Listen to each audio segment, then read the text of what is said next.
La caridad y sus frutos, por Jonathan Edwards. Sermón 13. La gracia nunca será destruida. Todo lo soporta. 1 Corintios 13:7. Hay tres expresiones en la descripción que el apóstol da de la naturaleza y tendencia de la caridad en este lugar que, como son vulgarmente entendidas, todas significan lo mismo, a saber, que en el comienzo del cuarto verso, la caridad es sufrida, que en el comienzo del verso séptimo, la caridad todo lo sufre, y esto en la parte posterior del mismo verso, la caridad todo lo soporta, y como muchas expresiones sinónimas, como si el apóstol en todas ellas solo dijese la misma cosa, una y otra vez, en diferentes palabras. Pero esto sin duda es por malentender el apóstol. Si consideramos de cerca esas varias expresiones y la manera en la que el apóstol las usa, hallaremos que cada una de ellas significa un fruto distinto de la caridad. Dos de estas expresiones ya han sido consideradas, a saber, que en el cuarto verso la caridad es sufrida y que en el comienzo de este verso la caridad todo lo sufre. Y ha sido mostrado que significan cosas diferentes, que en el cuarto verso la caridad es sufrida se refiere a soportar mansamente injurias de los hombres o recibirlos sin perturbación de la calma mental. Pero la expresión en el comienzo de este séptimo verso, la caridad todo lo sufre, se refiere a ese espíritu de sufrimiento del que los cristianos son, una disposición mental a padecer todo sufrimiento al que sean llamados en la causa de Cristo y por una buena conciencia, y más bien padecer cualquiera, sí, todos los sufrimientos, que abandonar a Cristo y nuestro deber. Y esta expresión, todo lo soporta, que tenemos al final del mismo verso, significa todavía algo diferente de los dos anteriores. Expresa la naturaleza duradera y permanente de un principio de gracia o caridad verdadera.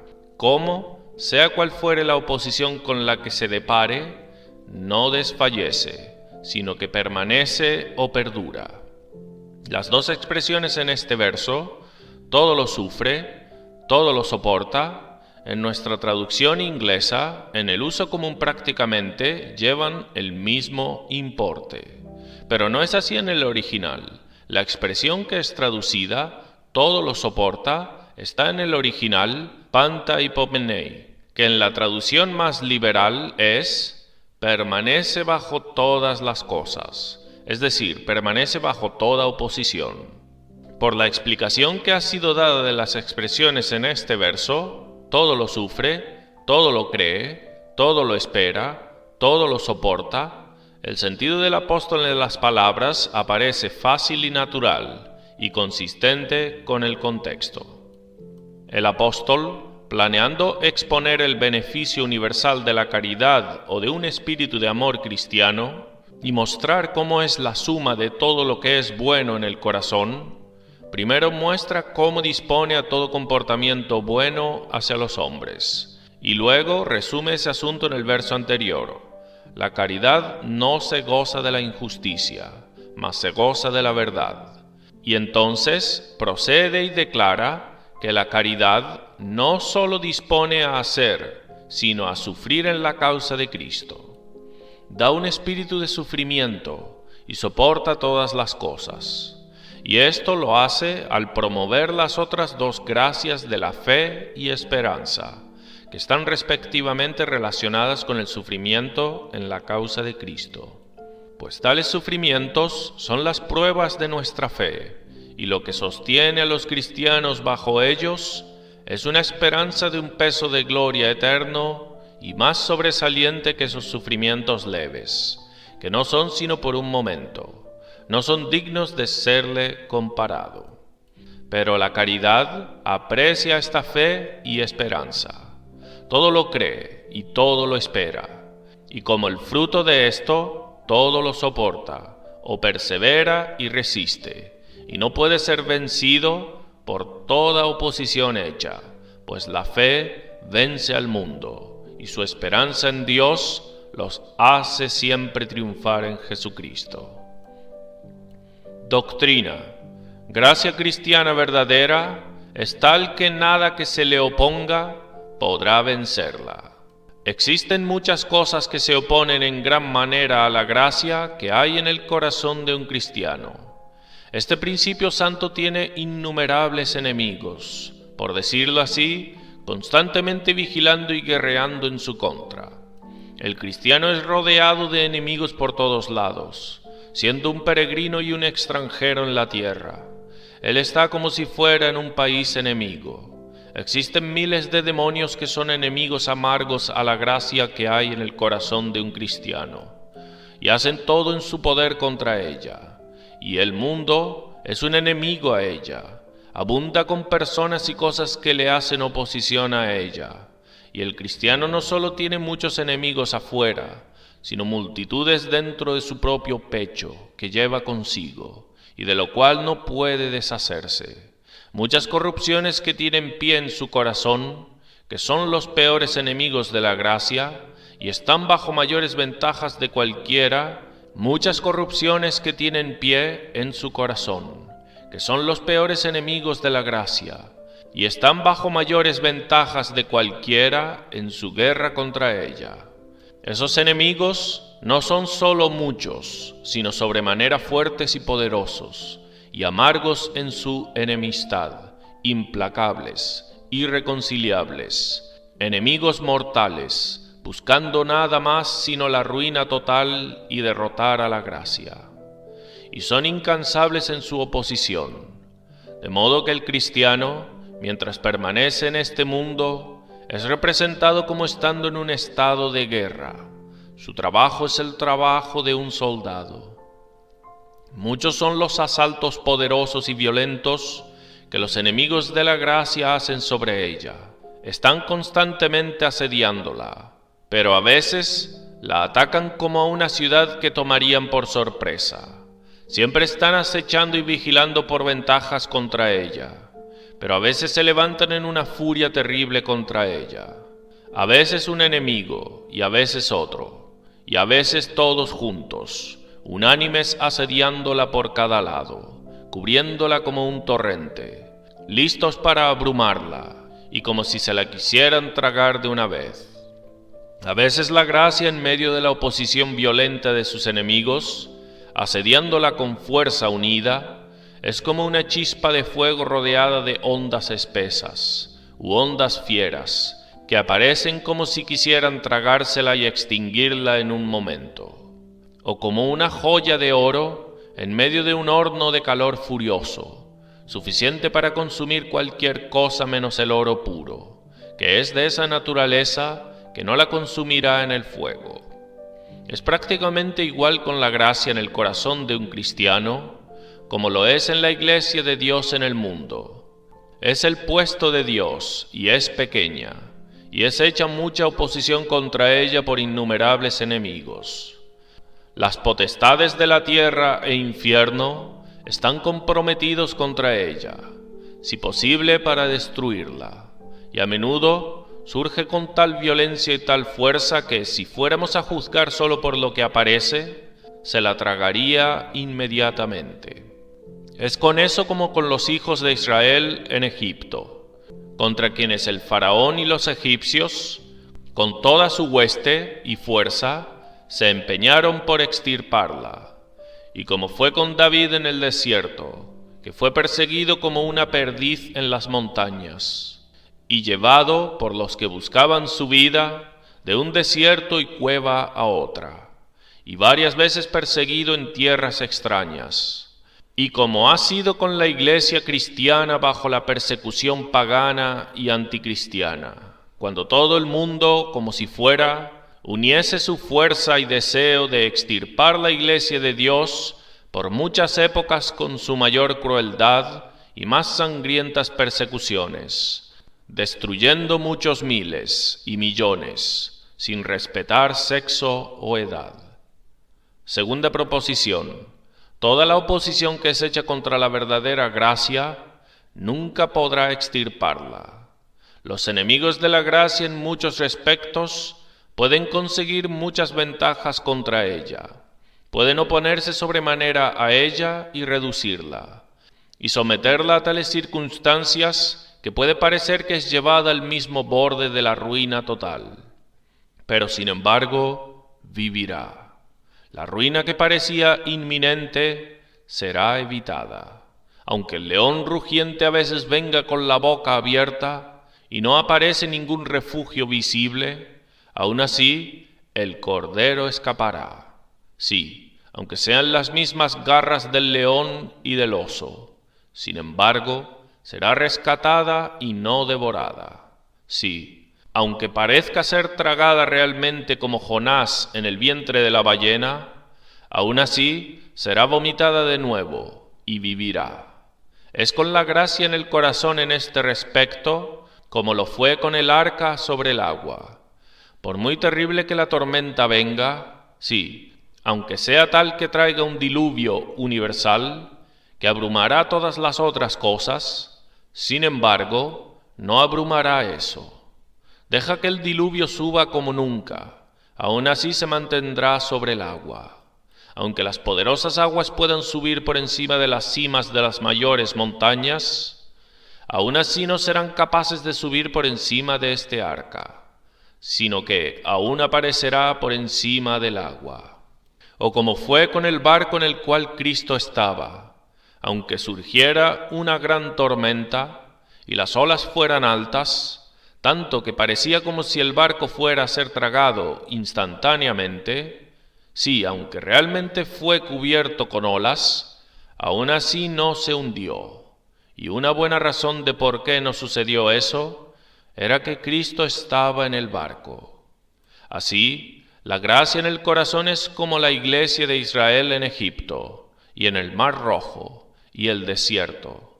Aunque el faraón se esforzara tanto para destruirla, aún así permanecía y crecía.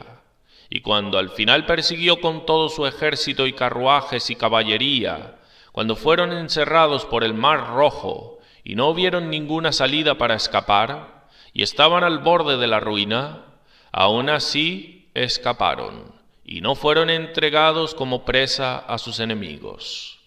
Sí, fueron preservados al pasar por el mismo mar.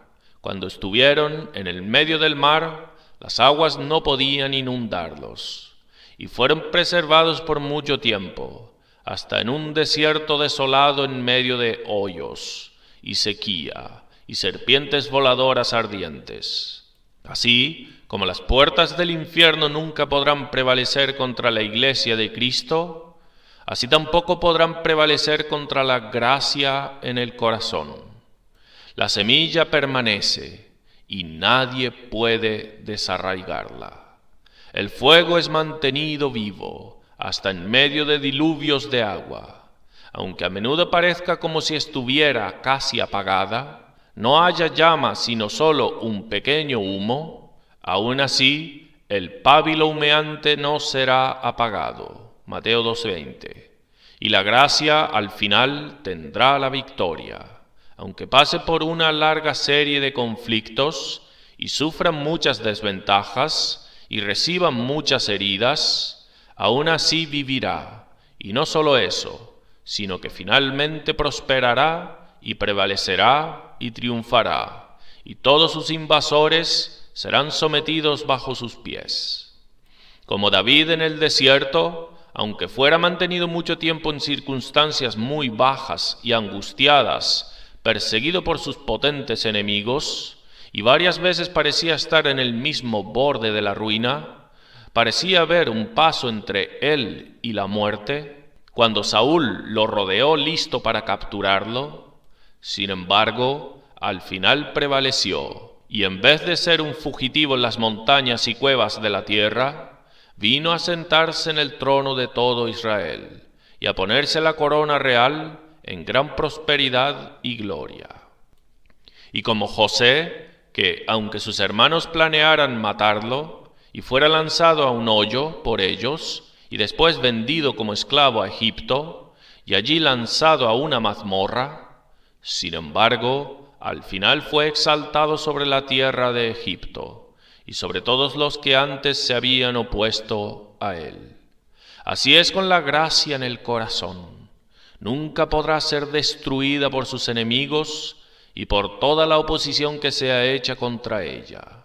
Y así todo lo soporta, resiste a todas las sacudidas y persiste bajo toda oposición. La razón de esto puede ser vista en estas dos cosas. Primero, hay mucho más en la naturaleza de la verdadera gracia que tiende a la perseverancia que en una falsa gracia. La falsa gracia es una cosa superficial, consiste en apariencia externa o en afecciones superficiales y no en un cambio de naturaleza.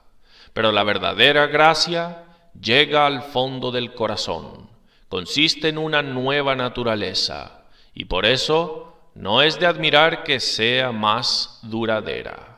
Cuando no hay nada sino una gracia falsificada, la corrupción no es mortificada. Sean las heridas que parezcan serles dadas, no son sino heridas leves que no llegan en absoluto a la vida de la corrupción o disminuyan la fuerza del principio, sino que el pecado permanece en su total fuerza en el alma todavía. Y así no es de admirar que en definitiva evite y aplaste todo. Pero la verdadera gracia mortifica realmente el pecado en el corazón, atenta contra sus vitales y le da una herida en su mismo corazón, una herida que es mortal cuando al principio entra en el alma y empieza su conflicto con el pecado. Y por tanto, no es de admirar que mantenga la posesión y finalmente prevalezca sobre su enemigo. La gracia falsificada nunca desposee el pecado de su dominio del alma o el poder reinante ahí, y por eso no es de admirar que no dure. Pero la verdadera gracia es de esa naturaleza que es inconsistente con el poder reinante del pecado y lo desposee del corazón tan pronto como entra y toma el trono de él, y por eso es más probable de mantener su asiento ahí y finalmente prevalecer contra su enemigo. La gracia falsificada, aunque pueda afectar el corazón, aún así no es fundada en ninguna convicción real del alma, pero la gracia verdadera empieza con convicción real y rigurosa, y al tener tal fundamento, tiene mayor tendencia a perseverar. La gracia verdadera es de una naturaleza poderosa, es algo divino, algo sobrenatural y celestial. La gracia verdadera provoca naturalmente deseos de perseverancia y hambre y sed por eso, y hace que los hombres estén sensibles de los peligros con los que son rodeados, y tiene una tendencia a excitar más vigilancia y cuidado y diligencia a fin de perseverar y recurrir a Dios por ayuda y confiar en Él por confiar en Él por preservación de los muchos enemigos que se le oponen. Segundo, Dios sostendrá la gracia verdadera donde haya sido implantada contra toda oposición que sea hecha, y nunca sufrirá que sea destruida. Aunque haya mucho más en la gracia verdadera que tiende a la perseverancia que en una gracia falsificada, aún así, meramente lo que hay en la naturaleza de la gracia, considerada abstractamente, aparte de la influencia poderosa de Dios para sostenerla, no sería suficiente para hacer que sea inconquistable o eficazmente de protegerla de una derrota final. 1 Pedro 1:5. Sois guardados por el poder de Dios mediante la fe para alcanzar la salvación. Un principio santo en los corazones de nuestros primeros padres, donde no había ninguna corrupción con la que combatir, fue derrotado. Mucho más podemos esperar que una pequeña semilla de gracia en el corazón del hombre caído, en medio de tanta corrupción y expuesto a tal oposición violenta en su contra, sería destruida si Dios no la sostuviese. Pero Dios la sostendrá. Él se ha comprometido a defenderla de todos sus enemigos y a darle la victoria al final, y por eso ciertamente nunca será destruida. Aquí me gustaría primero brevemente mostrar cómo es evidente que Dios sostendrá la gracia verdadera y no permitirá que sea destruida. Y después, segundo, daré los motivos por los cuales no permitirá que sea destruida. Primero, mostraré cómo es evidente, y en una palabra, es evidente por la promesa de Dios. Dios ha prometido que la gracia nunca será destruida. Es prometido en Salmo 37, 23 y 24, que aunque un hombre justo caiga, aún no será totalmente derribado, porque Dios lo sostendrá con su mano.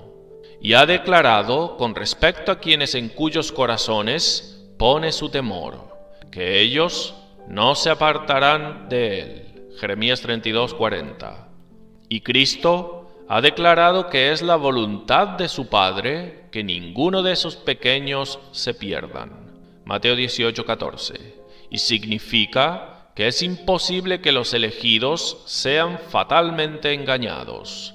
Mateo 24, 24. Y a respecto de la gracia, ha prometido que estará en el alma como un pozo de agua brotando para la vida eterna. Juan 4:14. Y nos dijo que es la voluntad de su Padre que todos los que el Padre le ha dado no pierda nada. Juan 6:39. Ha prometido que sus ovejas nunca perecerán y que ninguna les será arrancada de su mano. Juan 10:28.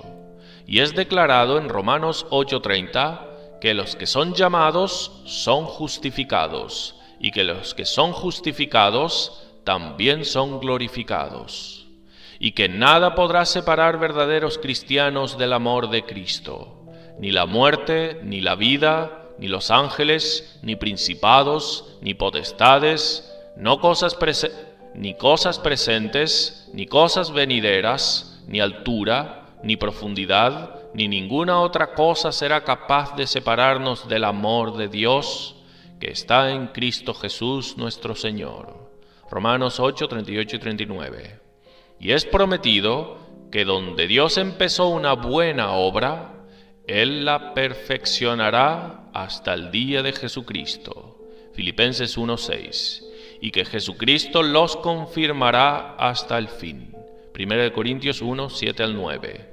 Esperando la manifestación de nuestro Señor Jesucristo, el cual también os confirmará hasta el fin, para que seáis irreprensibles en el día de nuestro Señor Jesucristo. Fiel es Dios, por el cual fuisteis llamados a la comunión con su Hijo Jesucristo nuestro Señor. Y es dicho de quien es nacido de Dios, que su semilla permanecerá en él, de manera que no caiga. 1 Juan 3:9. Y muchas otras promesas de semejante naturaleza pueden ser mencionadas. Segundo, daré brevemente algunos motivos por los cuales Dios impedirá que un principio de gracia sea destruido. Primero, a menos que la redención de Cristo garantizara la perseverancia del hombre por toda oposición, no sería una redención completa.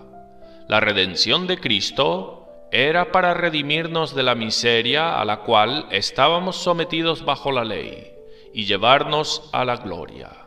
Pero si no nos llevara más allá del estado en el cual estábamos al principio y nos dejara tan sujetos a caer como antes, entonces toda esta redención puede ser anulada y quedar en nada. Si el hombre antes que cayera, siendo dejado a la libertad de su propia voluntad, cayó de su constancia y perdió su gracia cuando era comparativamente fuerte y no tenía esos enemigos que enfrentar, entonces, ¿qué haría un hombre caído con gracia débil, imperfecta, en medio de sus grandes y múltiples enemigos, si su perseverancia fuese dejada a él solo, ciertamente una redención que no obtuviese esto estaría muy incompleta. Segundo, la segunda alianza fue introducida para suministrar lo que era necesario en la primera, de lo cual un fundamento seguro de perseverancia era la cosa principal. La primera alianza no tenía defecto por parte de Dios, el cual la constituyó. Era una constitución santa, justa y sabia y perfecta.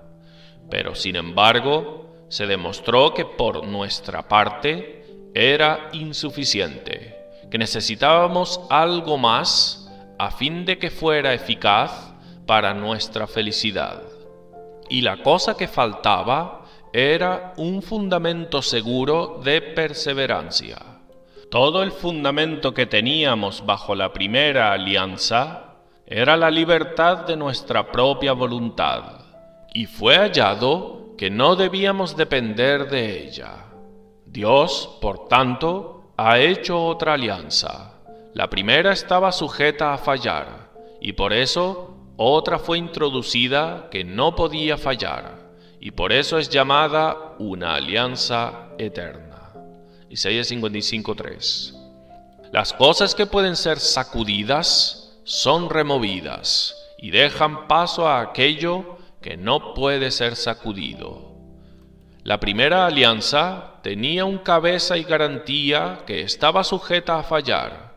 Por eso Dios ha proveído uno que no puede fallar, su propio Hijo. Tercero, no es adecuado que, en una alianza de misericordia y gracia salvífica, la recompensa de vida sea suspendida en la perseverancia del hombre, dependiendo de la fuerza y constancia de su propia voluntad. Es una alianza de obras y no una alianza de gracia que suspende la vida eterna en aquello que es el fruto de la propia fuerza de un hombre para evitar caer. Si todo es de gracia libre y soberana, entonces la gracia libre ha tomado el asunto hasta terminarlo y no lo ha dejado a los hombres mismos, a la libertad de sus propias voluntades, como bajo la primera alianza. Cuarto, nuestra segunda garantía ha preservado ya y ha hecho lo que nuestra primera garantía falló en hacer, y por eso ciertamente perseveraremos. Adán, nuestra primera garantía, no perseveró, y así todos cayeron con él. Pero si hubiera perseverado, todos habrían permanecido con él, y nunca habrían caído. Así nuestra segunda garantía ya ha perseverado, y por eso todos los que lo tienen por su garantía perseverarán con él. Cuando Adán cayó, él fue condenado, y toda su posteridad fue condenada con él, y murió con él. Pero si hubiera permanecido, él habría sido justificado, y así habría participado del árbol de la vida, y habría sido confirmado en un estado de vida, y toda su posteridad habría sido confirmada. Y por paridad de razón, ahora Cristo, nuestro segundo Adán, ha permanecido, ha perseverado, y es justificado y confirmado en vida. Todos los que están en Cristo y son representados por Él, también son aceptados y justificados y confirmados en Él. El hecho que Él, como el cabeza de la alianza de su pueblo, ha cumplido los términos de esa alianza, deja seguro que ellos perseverarán. Quinto, el creyente ya está realmente justificado a la vida, y por eso Dios no permitirá que carezca de la vida. La justificación es una carta de pago de un pecador, una carta de pago final de la culpa y libramiento del infierno, y aceptación a un título libre a la vida. Pero esto es inconsistente con un libramiento del infierno y vida permanente, siendo aún así suspendida en una perseverancia incierta. Sexto, la Escritura enseña que el creyente tiene gracia y vida espiritual al participar de la vida de la resurrección de Cristo, que es vida inmortal, eterna. La Escritura enseña esto, Colosenses 2:12, en el cual fuisteis también resucitados con Él. Efesios 2:5 y 6, aun estando nosotros muertos en pecados, nos dio vida juntamente con Cristo, y juntamente con Él nos resucitó. Gálatas 2:20, ya no vivo yo, mas vive Cristo en mí. Lo cual muestra que la vida espiritual del creyente no puede fallar. Pues Apocalipsis 1:18, y el que vive y estuve muerto, y he aquí, estoy vivo por los siglos de los siglos. Romanos 6:9, sabiendo que Cristo, habiendo resucitado de entre los muertos, no volverá a morir, ya la muerte no tiene dominio sobre él. Séptimo, la gracia es lo que Dios ha implantado en el corazón contra grande oposición de enemigos, y por eso sin duda la mantendrá ahí contra los esfuerzos continuos de ellos para desarraigarla. Los enemigos de Dios y el alma usaban sus mayores esfuerzos para evitar que la gracia fuese implantada en el corazón. Pero Dios manifestó su gracia gloriosa, que todo lo conquista, al introducirla ahí a despecho de ellos. Y por tanto, al final, Él no permitirá que sea conquistada por la expulsión de aquello que Él ha introducido por su gran poder. Aplicación. Primero, de ahí aprendemos un motivo por el cual el diablo se opone tan sobremanera a la conversión de las personas, a saber, porque si son de una vez convertidos, son para siempre puestos fuera de su alcance, de manera que no puede destruirlos. Si hubiera tal cosa como caer de la gracia, sin duda el diablo se opondría en gran manera a que tengan la gracia, pero más especialmente cuando sabe que una vez que la tengan, nunca podrá deshacerla, sino que tales personas estarán finalmente perdidas para él, para siempre fuera del alcance de su poder destructivo. Esto puede mostrarnos algo del motivo de esa oposición violenta con la que las personas se encuentran al estar bajo despertamientos, y están buscando la conversión, por tantas y tan grandes tentaciones por las cuales son atacados. El diablo suele apresurarse en gran manera en tales ocasiones y amontona montañas en el camino de las personas para, si posible, impedir cualquier resultado salvífico de conversión. Trabaja al máximo para apagar convicciones y, si es posible, llevar a las personas que están bajo ellas a volver a caminos de pecado y carne. A veces se esfuerza por lisonjearlos y en otros momentos por desanimarlos. Él trabaja para enredar y perplejar sus mentes y todo lo posible para suscitar ejercicios de corrupción en envidia o pelea con Dios y pensamientos blasfemos. Se esfuerza por muchas tentaciones sutiles, por hacer que piensen que es en vano que busquen la salvación, al tentarlos por la doctrina de los decretos de Dios, o sus propias impotencias y desamparo, o que todo lo que hacen es pecado, o se empeña en persuadirlos de que su día de gracia ha pasado, o los aterroriza de que han cometido el pecado imperdonable, o les dice que sus esfuerzos y molestias es innecesario, que hay tiempo suficiente en el futuro, y si es posible, los engañará con falsa esperanza, y los lisonjeará de que están en un estado seguro ya. y otras innumerables maneras que hay en las cuales Satanás se esfuerza por impedir su conversión, pues conoce la verdad de la doctrina en la que hemos insistido, que si una vez la gracia es infundida, él no podrá deshacerla, que las puertas del infierno no prevalecerán contra ella. Segundo, de ahí podemos inferir que a aquellos en quienes la gracia aparente falla y es destruida, podemos concluir que ellos nunca tuvieron alguna gracia verdadera. Esa no es la verdadera gracia, que es como la nube matinal y rocío temprano que desaparece.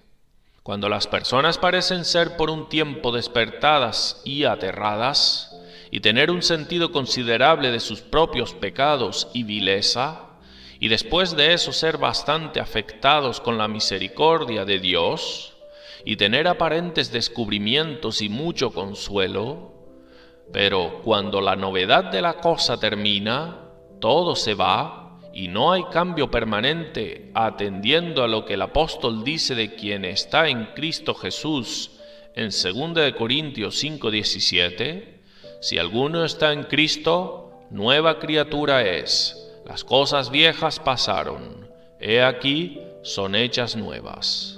Si el corazón ha abandonado de nuevo a Dios y a Cristo y cosas espirituales, y esas cosas se vuelven desabridas e insípidas, y el corazón, de nuevo, se va principalmente tras la vanidad y el mundo, y el hombre de nuevo vuelve a caminos de pecado, desatendiendo en una manera determinada, diligente asistencia en los deberes conocidos de la religión, y de nuevo siguiendo en un camino de gratificar las pasiones del corazón, y viviendo una vida descuidada, vana, esto prueba que todas las aparentes apariencias de gracia no son nada, y que han sido penosamente engañados.